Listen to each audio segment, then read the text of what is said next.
There is a method to the madness. My name is Rob Maxwell. I'm an exercise physiologist and personal trainer. I am the owner of Maxwell's Fitness Programs, and I've been in business since 1994. The purpose of this podcast is to talk to you about the real deal, to tell you the science and none of these silly things you hear often or read. And today I'm going to talk about what is stressing you out? What's stressing me out? And how does it all impact our health and fitness? Before I get to that, let me thank Jonathan and Lynn Gilden of the Gilden Group at Realty Pros. They are committed to providing the highest level of customer service in home sales. Why don't you give them a shout and figure out what your home is worth if you want to sell it? 386-451-2412. What is stressing you out?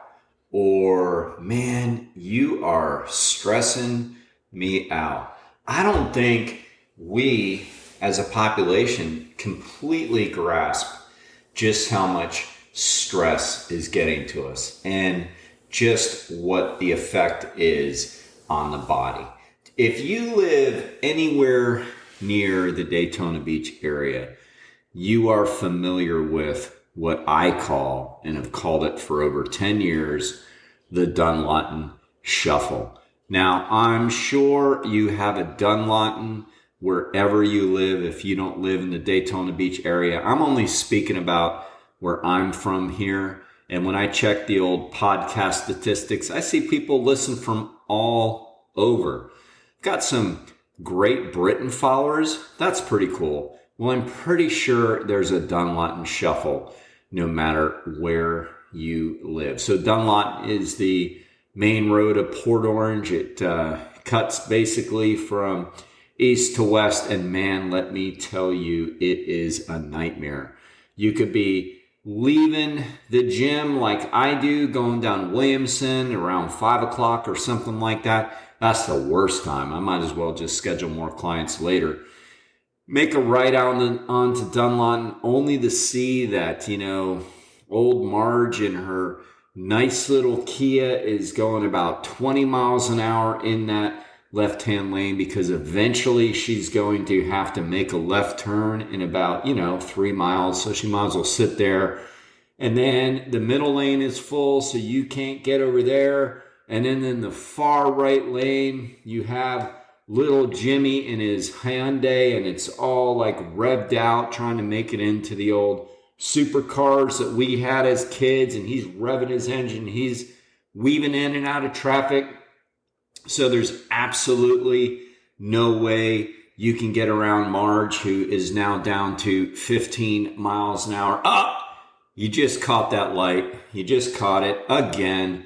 Now, in my case, I've got 4 traffic lights just before I even get to my turn.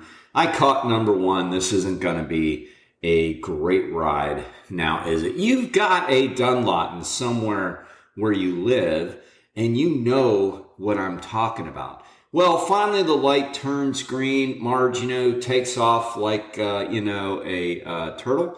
And I'm still stuck. But you know what? I'm just going to grin and bear it. But Port Orange Popo's got somebody, and he's got him like in the most opportune place, which is the turning lane to get in the target. So what does that do? That stops everybody from doing that little U-turn they like to do right there. Not only that, you got Marge and you got Jimmy in his Hyundai, and they are crane necking it looking over there because this is the greatest entertainment that they've had in a while. Boom! Up, fender bender, because everybody's looking at the cop. So what am I doing right now? You might almost have to call 911 and report a 5150 because my stress is through the roof. All right. So I think you got the idea, trying to give you a little levity here. Stress is out there, and just the stress of our traffic can get to us. It's so funny. Like, I know this. I really do know it, and I know how detrimental stress is. And I'm pretty good about my wellness techniques. I exercise, but beyond that, when I get up in the morning, I journal and I try to do some form of mind clearing, like meditation. And man, let me tell you, I can leave the house in a Zen state that'll make the Dalai Lama jealous, Only 30 seconds later, have my fingers out the window flipping somebody off because of a driver, right? So no matter what our intentions are, stress gets us. And that's the point. That's just traffic. There are so many other things that I'm sure stress each and every one of us out. I mean, you can go to work and you've been putting a lot of time in on the project your boss gives you, only to be told in front of everybody else at the meeting that essentially the rough draft you turned in absolutely sucks, that it looked like something a fifth grader would have turned in. Hey, we've had bosses like that, right? Hey, I probably have been that boss. But anyway, that's a stress. Or you thought it was going to be a smooth day and now your kid isn't feeling well. You've got to keep them out of school. That's a stress. And of course, there are more alarming stresses. So we all have stress. We have more than the other species as far as like perceived stresses, because there's a lot of things that stress us out that when you look at it on paper, when you look at it like really objectively, they shouldn't stress us out, right? Like traffic shouldn't stress us out. Like, what is really bothering us? Did we not leave soon enough? Do we want to get somewhere sooner just to be in a bad mood? Like, what is it that really stresses us out? Like, traffic should not stress me out. It could be time to listen to some good music, listen to another podcast, listen to a book. Hey, if you're like trying to make time for yourself to meditate, why not use the time in your car to do that? And by the way, hopefully you know that I'm not suggesting you close your eyes and say as you're driving. We can meditate wherever we are by simply taking the focus off of the external things and putting it on our breathing and things like that. So we can use that time for better use, but we choose to get stressed. So we're going to do it. We need to do it less. But here's the key to this podcast. What are you going to do with this stress? That's important. What do you do with it? I mean, most likely you get home and you sit down, you start making dinner, you shower, you do non-physical things. And that's like the worst thing you can do with your stress. And stress comes in many different forms. And I'm not just talking about the different forms of distress I gave you. There are actually 3 types of stress. There is distress, as I already outlined above, and that is traffic and boss's approval and kids getting sick or you getting sick or worse things like, divorce and people really getting sick and things like that. Those are all distressors. And yes, they impact you. But there is also eustress, eustress, eustress. That's positive stress. Positive stress is things like working out, or you get a promotion, or you get a big promotion and you have to move, which is great, but you still got to move.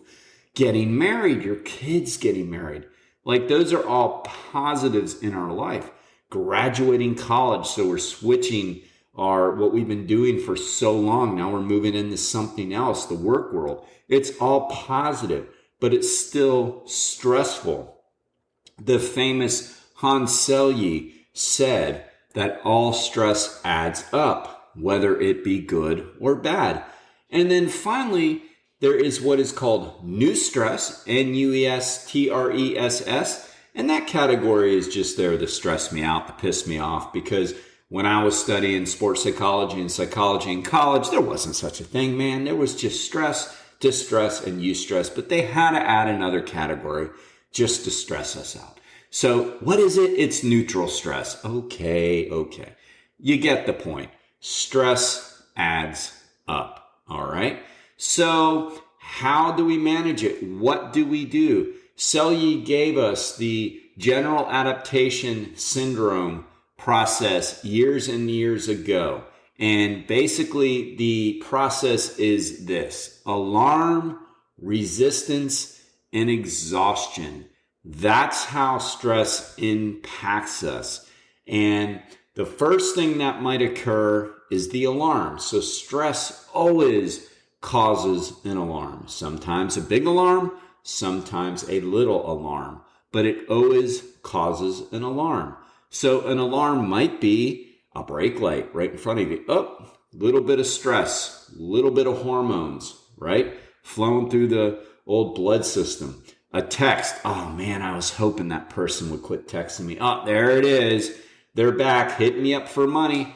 Okay, that is an alarm. An appointment reminder comes up on your phone. Oh man, I forgot about that. There it is, The first set of dumbbell curls you do at the gym. So now we're into eustress. The phone ringing from somebody you did want to hear from, but that is still an alarm. The boss sends yet another email and copied everybody in that your project was horse crap. Great, man. There's yet another alarm. You get home, the dog needs to go out. Another alarm. These are all alarms that go off. Some positive, some negative, but the body goes, you know what? I don't see it that way, Chachi. I see all of these alarms as adding up to the point where I'm boiling over. You better do something with it, or I'm going to sit and cause a whole lot of shit in your system. That's how I want you to look at all that. Now, after the alarm stage, your body begins to build a resistance. Now, that's a good thing. Like in the case of strength training, the muscle fibers are not going to come back stronger in hypertrophy unless they're first alarmed, unless they're first broken down. So resistance is a good thing. So your body's going to build a tolerance to it. That is a good thing. But the key is you can't have too many alarms going off at the same time, or your body will quit. Your body will just say, I ain't dealing with that. Your body's going to turn into the teenager that you just gave 4 assignments to, and they do none because you overwhelm them. That's exactly what your body is going to do. So we need stress. We just need the right amount of stress, and we need tools to manage the stress. So we get the alarm. Then our body goes to work on the resistance, no matter what it is. Maybe you read 10 pages and you're really, really focused in. Well, you are strengthening your resistance muscles to read more acutely. But if you overdo it, your body isn't going to build the resistance it needs for the next time. Now, if we overdo it, our body, our mind, our soul, everything goes into what is the exhaustion stage. That's not good. If it's physical training only we're talking about, you're overtrained. And a lot of studies show that it can take up to 6 months for your body to battle back from overtraining, meaning you're not going to make any gains during that time. You're going to continue to slide backwards.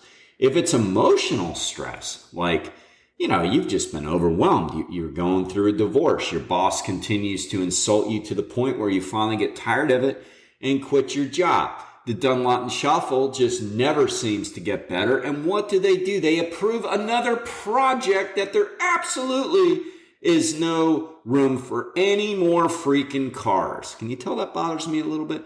Anyway, you can go into what we know as a nervous breakdown. It can get to the point where you are really just done. And that is not good. That is not good at all. But even if it doesn't get that acutely, this stress is still causing toxic harm on your body. There's a study that shows that stress can be a risk factor up to 50 to 90% of all diseases. 50 to 90% it could trigger. So we want to find better ways to deal with it. We don't want to get to exhaustion. We don't always want to run from it. Because again, we need some stress. We need to have the alarms. We need to build resistance. We can't go over the top. So again, what do? Well, we move. We move, we move, we move. If we've had an exceptionally stressful day, like again, the traffic, the boss, the kid, the pets, the neighbors, whatever, all of it on top, you might think it's not bothering you. That's not good. That just means that you're kind of like stuffing it down. You're repressing everything. It's gotten so stressful that you just kind of like apathetic to it. That's not good. The body tells no lies. It's there. You might have done a pretty good job of blocking it out, but it's there. The worst thing to do is nothing. The worst thing to do after a stressful day or even a stressful morning, meaning your commute might have sucked on the way to work. Okay, don't just go to your office and sit down and stew. Walk it out, move it out. If possible, do some light exercise. That doesn't always mean, obviously, go to the gym. Don't forget, your boss already hates you.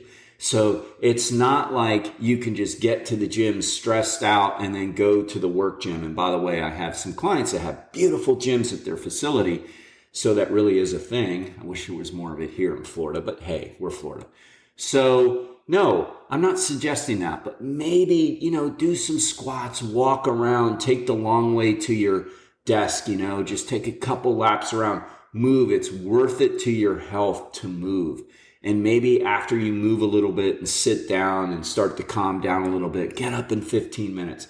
The key is no matter how you do it, you need to burn off your stress. Like we say it, but it's true. When kids have been cooped up in a classroom all day, and one of the most asinine things we have ever done as a society and ever done as a state, as in the state of Florida, is minimize physical education requirements. Are you stupid? What are you doing? You need to let kids move. Kids need to move. When I was growing up, we had physical activity 3 times per day at school. We had after lunchtime where we were allowed to run around in the playground for like 20 to 30 minutes. It was a lunch and then we did that. So an hour, it was 30 and 30. We had our normal physical education and we had some recreation time. It was critical. You have to get up and move. And by the way, I'm in contact with a lot of the people I literally went to elementary school with. Everybody's doing pretty good, all right? We didn't create a bunch of idiots that just do physical education. So, it all works out pretty good. But one of the dumbest things the school systems have done is make that not a requirement. Let's have everybody do STEM. Yeah, that's wonderful. Then at 25 years of age, maybe they get a decent job and they're already hypertense and obese. Oh, that's great. That's what we want for our culture, right? So as you see, that can stress me out a little bit, but not really. You know why? Because I move. We need to move. What does your dog do? Pet owners know what I'm talking about. When dogs are nervous, they pace back and forth. My dog Hazel paces, and what's really funny is I like to pace sometimes, not only just to kind of burn off some stress, but I like to get in some additional steps. To me, it's just so much better than just sitting there doing nothing. So if I'm going to check my phone or something, I'll oftentimes pick up my phone and check it as I'm kind of walking across from one end of my house to the other. I like to burn off some energy. What's so funny is Hazel just follows me. I walk from one end, she walks from one end. I'll turn around, she turns around. Sometime the cat gets into it, and that's pretty funny too. Except she's looking at us like we're a couple of idiots and doesn't walk with us. Instead, she gets up on a little cat toy, and when I walk by, she takes a swing at me, which I think is pretty funny. But anyway, animals like to move because why? It's intrinsic. It's instincts. They know I've got energy. I've got to get it out. We need to get it out. We have just gotten to the point where we repress our emotions, and repressing and suppressing our emotions are not good. We need to burn off this energy. All right. So it's not great advice to tell people to just eliminate all their stresses. It's impossible. And it's not even good for you. What we do have to do are 2 things. Number 1, just ask yourself if this distress is really worth stressing about it. Make it into a game, make it into a joke. I go to New York City quite a bit, and about 10 years ago, one of the earlier trips I made with my daughter Joanna, we still joke about it to this day, and that's the point of this little mini story. But anyway, we're walking in front of like the area of Grand Central, and there's a restaurant there, and the horns are going, man. The horns never stop in New York City, right? So the horns are going, and there was this real big one, like, just a massive horn, and there was this New York Italian looking guy walking across the street, and he looks at the guy, looks into the windshield of the guy, makes eye contact, and he goes, yeah, like that's really gonna help. And Joanna and I just started dying laughing. It was so funny. So like, we just got back from New York City, and we reminded ourselves, she went with me, and it reminded us of that joke that we do when we hear the horns. We look at each other and go, yeah, like that's really gonna help. I mean, turn it into a game, Like, I hope I'm kidding. I don't really flip people off. I mean, look, I have, right? But it takes a lot now, because why? Why? What am I getting so stressed so I can go home and get stressed? I mean, there's going to be shit there that's going to bug me. I'm the same person whether I'm in traffic or at home. So first off, we look at it that way. Second, we need to move. We need to burn off the stresses of the day. The worst thing we can do about it is nothing. Burn it off physically by walking, moving, working out, exercising. Burn it off emotionally by talking about it or writing it in your journal. But we have to move it out of the body. If we move it out of the body, we're greatly helping our stress. All right? Now let me thank Overhead Door of Daytona Beach, because they are the premier garage door company. Jeff and Zach Hawk are big believers in working out and exercising. Look, they have stressful jobs. They own a great company, but man, it's stressful. And I hear them sometimes talking about the stress of employees, the stress of customers. We all have stress. They work it out so they can be the best business for you. Give them a shout at 386-222-3165. Until next time, be Max Fit, be Maxwell, and